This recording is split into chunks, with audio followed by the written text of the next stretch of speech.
Well, hello, oddballs. It's your host, Bobby. And your co-host, Lexi. And this is Oddities on Elm Street.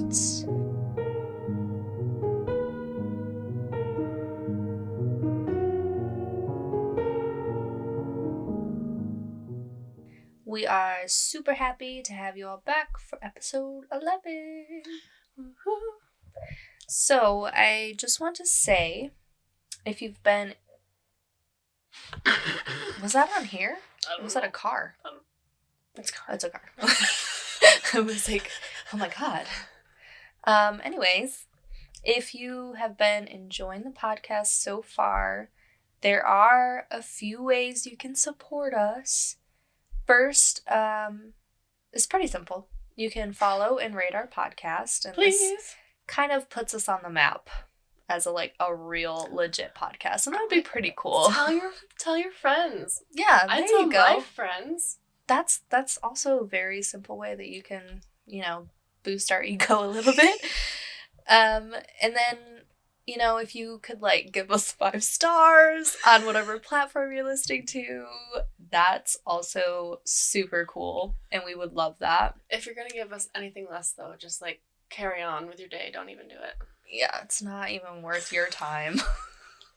We're not worth your time, though. Obviously. Bye. So, secondly, we do have merch. If you purchase any merchandise from Oddities on Elm Street, we get a percentage of every sale. And that's pretty cool. It also kind of helps spread the word because the name of the podcast is on the shirt. Yeah, I put it on there. It's That's there. why we call it merch. Right. I will make sure to have our little linky link to the shop posted in the podcast notes, which I said last time I recommended that book that we did for Miche Solomon. And then I didn't. I completely forgot. I'm terrible. I should go back and edit that. Anyways, lastly, we finally have a Patreon. So on our Patreon, there are a few different tiers you can choose from for different types of content that you can unlock. We will have all types of stuff. There's going to be exclusive content, mini sessions, more embarrassing things that we do. Yeah. And then, if you're the spookiest spookerston, you'll get a private email address where you can send in topic suggestions that we can talk about here on the podcast. And the money that we receive from the Patreon allows us to continue running the show, and it goes back into the production, so it helps us become better for you. Oh my gosh, it's all for you. I feel like I'm gaslighting you. This is all for you. We just want to be better. You need to pay money so that you can have a better experience. So, again, I'll have that link posted in the podcast description. Otherwise, you can find all of that nonsense on my Linktree at linktree.com/BobbyCurtisLee. Bobby Curtis Lee. Now, with all that being said, let's jump into our topic for the day. Do you want to talk about yourself a little bit? No, I don't. The people are asking for it. By people, you mean Rachel. I think she's I very burped. important. Rachie B. Rachel. Rachie B. If you didn't know, Oddities on Elm Street started with your TikTok talking about your home. That is... You know what's funny, though? On Elm Street. What? I actually started my TikTok with a smoothie recipe. I'm serious. I wonder why that didn't take off. So, well, the thing is I actually had only used TikTok as a video editor so that I could post it on my Instagram. Interesting. So I just uploaded it onto TikTok so I could save it onto my phone and post it on my Instagram because I was losing a bunch of weight and I was like, hell yeah. Hey. I'm basically an influencer now. So let me share this Drink recipe for this smoothie. kale smoothie. Disgusting. Anyways, so yeah, I like posted that video and obviously got like no views. I wasn't expecting it to. I just wanted to repost it. And then I think I posted one more video of something else. I can't even remember. It was probably like my dog or something. And then I was like scrolling on the For You page. Mm-hmm. And I kept seeing, like, spooky videos. And I was like, oh, my God. And I even asked Miller, like, do you think that, like, people would be interested in learning more about the house? And he's like, nah. So I went against his judgment. And, yeah, I posted the first video about the house. And I remember literally that night having to shut off my notifications because my phone was blowing up. And I think, like, after the first night, I had, like, 130,000 views, which was, like, huge to me. But that video eventually got up to, like, 1.1 million views. Then I had all these followers all of a sudden. And I was like, what did I do? Just not smoothies. I'm so much more than just smoothies. It was life-changing, honestly. Because now look at me. It's like... Look at me now, bro. Look at me now. Okay, I have lied. I've said that I don't have a TikTok on here before. I do. But it has 0 content, 0 pictures. I only followed you because I just wanted to scroll through. You just wanted to stalk me. Mm-hmm. That's okay. I don't mind the... Yeah. And you talked about some real cool stuff that... Well, thank you. I appreciate it. And, you know, I always, like, when I tell people about it, like, yeah, the Ouija board with a bunch of old-timey pictures in your back of a closet and some little hidey hole. And a hidey hole. I like it. And the goat dagger. I wish you would have kept that. I know. Money makes you do bad things. If anyone bought the goat dagger, if you're listening, name a price. I want it. I also wish I would have kept the Bible. Oh, yeah. And the Ouija board. I That sold would've been all of good. those things. And I'm still broke, so it wasn't worth it. the edit. No, I still have the Ediphone. Oh, okay. Yeah, I still have that. Mostly because I'm convinced that it has a stand somewhere in the house and I can't find it. And if I find the stand, I might be able to find some of the recordings with it. And so I don't want to get rid of the Ediphone because if I later find recordings, I'm not going to be able to listen to them without the Ediphone. Mm-hmm. That would be sweet. That would be so cool. For anybody who doesn't know, the Ediphone was literally created by Thomas Edison. Like, it has his name on it, so that's pretty cool, in my opinion. And you're the, what generation in this house are you? Fourth? Mm-hmm. Yep. And like I said, it's on Elm Street. That's why it's called. Yes, I do live on Elm Street. On Elm Street. I know, I do get creepy And messages dogs. from time to time, and there was that one guy that sent me... Did I ever tell you about that? I don't know. At the Halloween party. Right before the Halloween party happened, a guy sent me my own address and said, the magic show is coming. Yes, I do.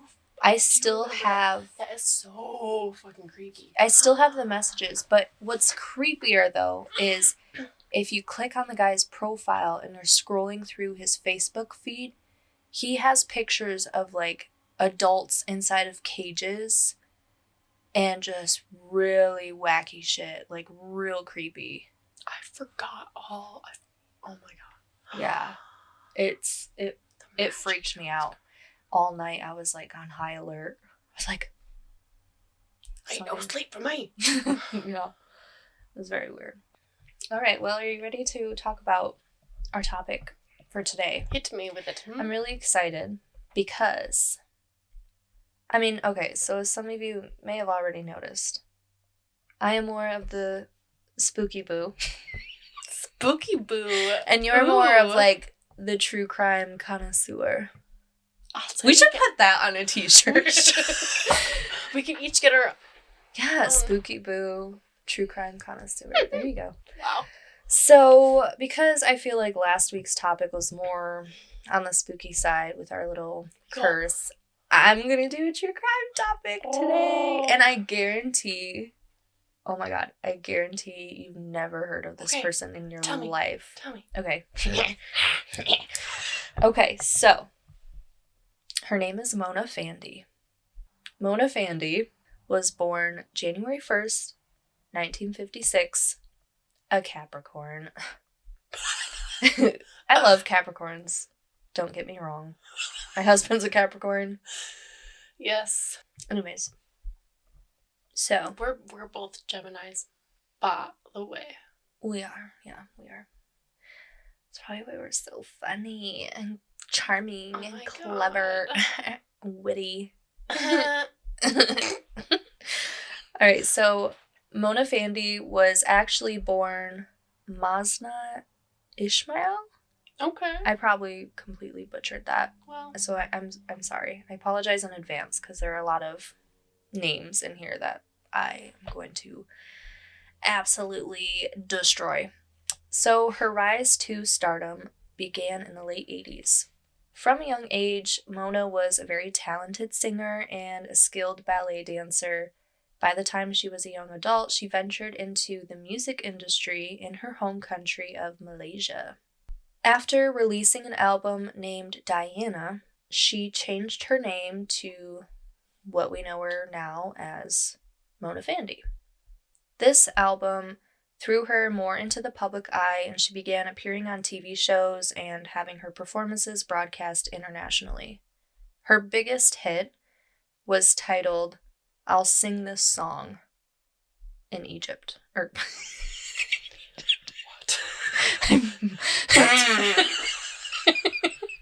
I don't understand. In English.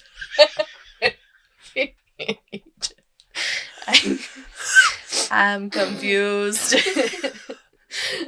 In English. It's wrapping back to last week's topic. No, I'm just going crazy. Okay. So yeah. Okay. I'll sing this song in English. That's the translation. Obviously, it's in a different language because it's Malaysia. Anyways, so that song, I'll sing this song. Okay, yeah. Is actually still available to stream today. I haven't listened to it, but we should. Yeah. But not now because I don't want to get sued for copyright. Yeah. Okay. So, unfortunately for Mona, she was pretty much just a one-hit wonder. Her stardom was very short-lived, so she ended up marrying one of her fans, and his name was Mona Fandey Abdul Rahman. Again, I probably butchered that name, but I'll just be calling him Afandi, and that's kind of how she took on her last name of Fandy. She kind of like did a little spin on it. Yeah, so because Mona's career as a famous singer was tanking, her and her husband did what any normal people would do, and they took up careers in black magic. Tea time. Why'd you say it like that? It's tea time. You're like all hot and bothered. You can't talk. I didn't know you took a drink. I'm sorry. All right. Tea time. Tea time. Okay. So black magic. Basically, they became what we would call witch doctors. In Malaysia, though, they call these people Bomos? I'm not 100% sure on that. And I tried to find as much information on what a Bomo was so that I wasn't, like, incorrect in my definition. But the only thing I kept finding was that Bomos are almost like shamans. Okay. Or, like, experts in things like herbal medicine. And, okay, this is interesting. It's a little side note, but Do you remember the missing Malaysian flight? Yes. Okay, so I guess a BOMO showed up at the airport to see if he could help locate the plane. He didn't, but still kind of interesting. I think he claimed that the plane was caught between like the physical and the spiritual world or something like that, and he like brought coconuts to bang together. It was coconuts. Yeah, it was very interesting. Anyways, back to Mona and her husband, Fandy. Okay. So the two of them turned to witchcraft, and believe it or not, they actually have a lot of clients. Most of them were some of the most elite members of Malaysian society, including celebrities and politicians. To back up their success, Mona and Fandy literally buy an island. Like a whole ass island. But it wasn't like a deserted island. Like this island had like a retreat on it. So running water. Yeah. Yeah. Yeah, it's not like an abandoned island. It's like a poppin' island, you know? Dang. Okay. Yeah, so that was in 1991. They bought a private island in Thailand. And they paid 5.8 million Malaysian ringgit, which is over 1.3 million US dollars. Yeah. They also owned several other properties. They had a huge collection of luxury cars, and they would stay in lavish hotels, even though they had all of these properties that they could stay at. Just a way of life. So, in July of 1993, a politician sought the help of Mona and Fandy. His name was Datuk Mazlan Idris. Mazlan approached Mona with the hope of boosting his political career and kind of pulling him up in the ranks. And for this service, Mona requested 2.5 million Malaysian ringgit, which is almost 600,000 US dollars. Mazlan paid 500,000 ringgit upfront as a deposit and then gave them 10 land titles for reassurance that he was good for the other 2 million. So, despite not receiving the full payment, Mona made an appointment for a cleansing ritual to be performed on Mazlan. Mazlan arrives at Mona's house after 10 p.m. During this ritual, Mona is receiving help from a Fandy, her husband, and an assistant named Jerami. She first gives Mazlan a talisman, a cane, and what they call a spotmi. Supposedly it's a type of headwear, and that specific spotmi was supposedly owned by a former president. At least that's what Mona claimed. Okay. We don't know for sure. So Mona convinces Mazlan that he would be invincible if he purchased these items from her. So he did. And also, if you don't know what a talisman is, it's basically like a lucky charm. I didn't know, so I had to look it up. I didn't know that either. So the ritual continues. Mona tells Mazlan to lay down on the floor, face up, and close his eyes. She then tells him to picture money falling from the sky as she places flowers on him. And while Mazlan is laying there patiently picturing money falling from the sky, an axe does instead. What? Yeah. The assistant, Jerami, with instruction from Mona, comes out with an axe and swings 3 times before eventually... before your face. I'm sorry. This isn't funny, but your face. Dang. So he swings 3 times before eventually decapitating Mazlan. After this, Mazlan's body was then partially skinned. Oh, God. And dismembered into 18 precise pieces. So Mazlan was reported missing after 300,000 ringgit was withdrawn from his account. It was with that money that Mazlan was supposed to pay for the ritual. But after chopping his head off, He couldn't. Mona took his money. And the day after his murder, she decided it was the perfect time to go on a shopping spree. She bought herself a shit ton of luxury clothing, a brand new Mercedes-Benz, and even a fucking facelift, bro. Which that is like, magic does some do you just like request a same-day appointment? Like, do they have walk-in clinics for facelifts?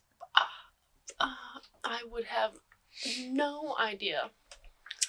I mean, it's hard enough to get in for like a waxing. Right? No, let me just rearrange your entire face real quick. It'll only take an hour. So, unfortunately for Mona, this life of luxury was coming to an end because Moslem had missed some important meetings on the account of literally having no head. So, on the 18th of July, 16 days after his death, Moslem's wife files a missing persons report. I think 16 days is a little extreme. Yeah. I mean, if you're like, maybe he's out and about for 16 days, no big deal.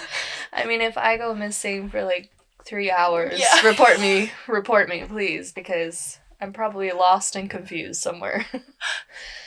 I guess police and his wife had absolutely no idea where he could have gone. So at this point, it's now been 3 weeks since this has all taken place, and police stopped the assistant on totally unrelated charges. There's not a ton of detail about why he was being questioned in the first place, but they had him in their custody, and he spills the beans. So he tells police all about what happened back at Mona's place weeks before, and this led police to the discovery of Moslem's remains.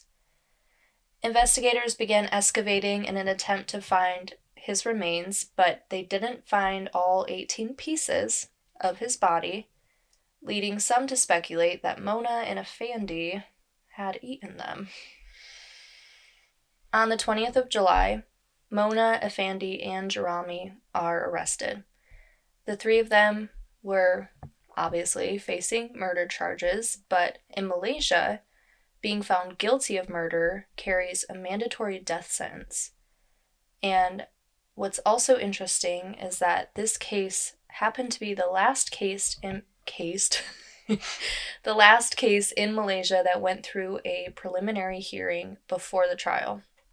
And with this hearing, the media was all over it. Now, in September of 1994, the trial began. It lasted 5 months, and 64 witnesses were called to testify on the prosecutor's side, but the defense only called 7 witnesses. Mona loved being thrown back into the spotlight. She would present herself in front of the media with very colorful outfits. She was styling. She's like, gotta make it count. Roll out a red carpet. I'm here. And creepily enough, she would not stop smiling. Like, literally every picture you see of her, she has this huge, like, creepy smile. You could be in a horror movie and, like, not even need anything but your face. It's true. It's true. You're gonna put pictures on YouTube? Oh, yeah. And I think I'm gonna post some on my Instagram, too. So. Nice. But, yeah, so it's almost like she's thinking that negative attention is still attention, and any attention is better than none, so you might as well soak up that spotlight.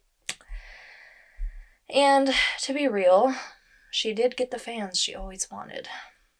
Anytime she showed up to court, one side of the crowd would yell murderer, and the other side would yell, Mona, we love you. Oh, my word. This girlie even signed autographs for the people waiting outside, saying, it looks like I have many fans. Like, that is nutso. Oh my gosh. Fame is all she ever wanted, and through murder, she finally got the life she'd always dreamed of. But needless to say, Mona scares the shit out of me, and she did everyone else too. She did really strange things, like offering to sing in court, but she was turned down by a judge. It's like, ma'am, sit down. Right? She also at one point tried to claim that she had royal heritage, and when one of the prosecutor's witnesses was on the stand, she had an outburst, calling them a liar in a language that no one even knew she spoke, and that language was the native dialect of the witness that was speaking. Just real creepy shit. She also spit on a photographer when they bumped into her, and this photographer, who was a grown-ass man, was so shook that he ran to the bathroom crying. Like, people were terrified of Mona. They really were. It's like, it's gonna burn my flesh. Yeah. Oh my gosh. So you can imagine, obviously, there's probably lots of urban legends now in Malaysia about Mona Fandey. So when Jeremy took the stand, he claimed that he was in a trance when he swung the axe. He said that Mona had gotten into his mind and made him do it. Which I don't like that at all. Mind control. Scary. You know what terrifies me is, I was just thinking about this today. Hypnosis. Isn't that a scary... I don't really want anything to do with it. Me neither. I don't either. I hate the feeling of, like, not having control. And I can't imagine just, like, allowing somebody to... Didn't they used to do it at, like, school events? They're like, hey. I don't know, but it wouldn't surprise me. I mean, I didn't go to those school events, but I feel like I heard about it. And I feel like young Lexi in the basement on the computer on early YouTube days was like, yep, hypnosis. How to hypnotize myself. I mean, I've heard that they have conferences that you can go to. Like, if you want to stop smoking or you want to lose weight, they'll just be like... They will have a hypnotist that will literally, like, put you under and rewire your brain so that it doesn't crave those things anymore. It's so wild to me. We should definitely, like, when I say we, you... should definitely do an episode. Oh, I thought you were going to say you should definitely get hypnotized. No thanks. I'm good. No, because it is very interesting. Yeah, no, it really is. And, I mean, obviously we don't know if Jeremy's telling the truth here. He could just be not taking responsibility for what he's done. But if Mona really is a witch... Is she able to get into his mind? I don't know. I also think of, like, Manson. Yeah. Oh my god, I just listened to a podcast on him literally the other day. Yeah, like... Yeah. I don't think that he was, like, literally, like, mind control, but, like... No, but he's an amazing manipulator. Right. Exactly. Like, he was really, really smart. Evil genius. Right. And he knew exactly what he was doing and how to get what he wanted. Right. So, I think Mona was kind of like that in a sense. Plus, which is like way... Well, yeah. Well, and then just the influence of being a pop star. Right. I mean, a lot of the people that followed Manson followed him because he wanted to be a musician, right? So, it might be one of those things where, you know, she has this influence. So, yeah, he said that Mona got into his mind, made him do it. It took just 70 minutes to find Mona, Fandy, and Jeremy guilty of murder, and the three of them were sentenced to death by hanging. After the sentencing, Mona turned to the court and said, quote, "I am happy with the decision. I want to thank all Malaysians. I love all the people, and I love Fandy." Okay. Just another one of those creepy things. Just odd. So odd. Yeah, exactly. In 1999, the three of them tried to appeal their convictions, but their appeals continued to be denied, and on November 2nd, 2001, the trio was handcuffed with hoods thrown over their heads. They were brought down to the gallows where a small group of guards and officials gathered. They expressed no remorse for the murder all the way up until their end. As customary, they were each given a chance to express their last words. Mona's last words reportedly were, "I will never die."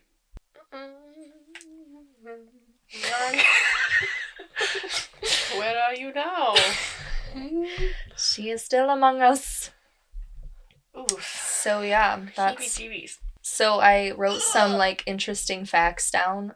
I guess their last meal was KFC. What? Yeah, all three of them got KFC. Well, I mean, you like what you like, I suppose. Yeah. Before their execution, they each got 8 hours with their families, where Mona reportedly told her children to grow up as good people.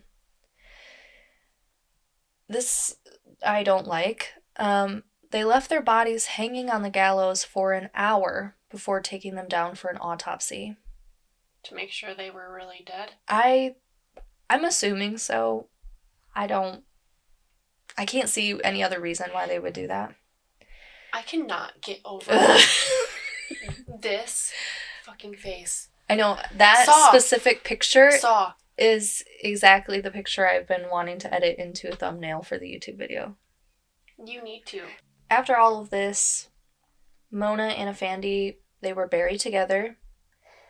There was also a lot of pressure to outlaw black magic entirely, but nothing ever came from it.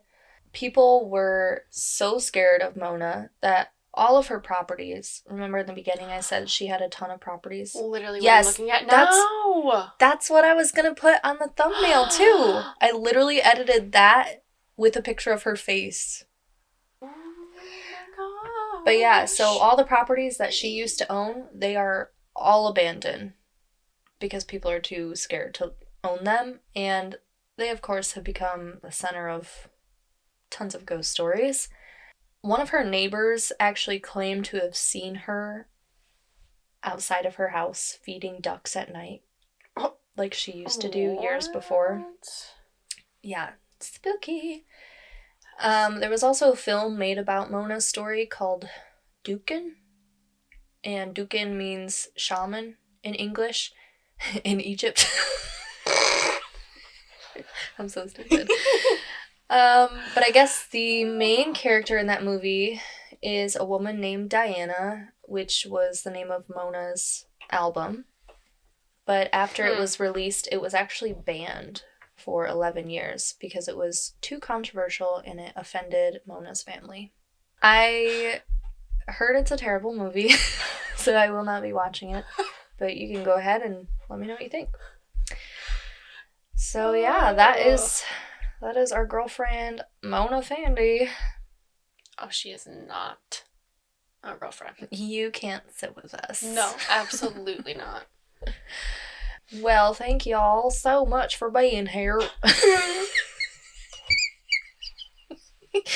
Insert random southern accent. Cowboy tip of the hat. I love sending the cowboy emoji. I noticed. I've never sent one in my life, honestly. Truly, I don't know why, but Yeehaw! Every time I see it, that's what I think. It just makes me laugh. Like, all right, yeah, I'll be over soon. Can't do a southern accent. I'm sorry. Anyways, okay, well, thanks for being here. Thanks for listening and putting up with us for a little bit longer. Yeah. I hope you all have a lovely week, and remember to always keep it spooky.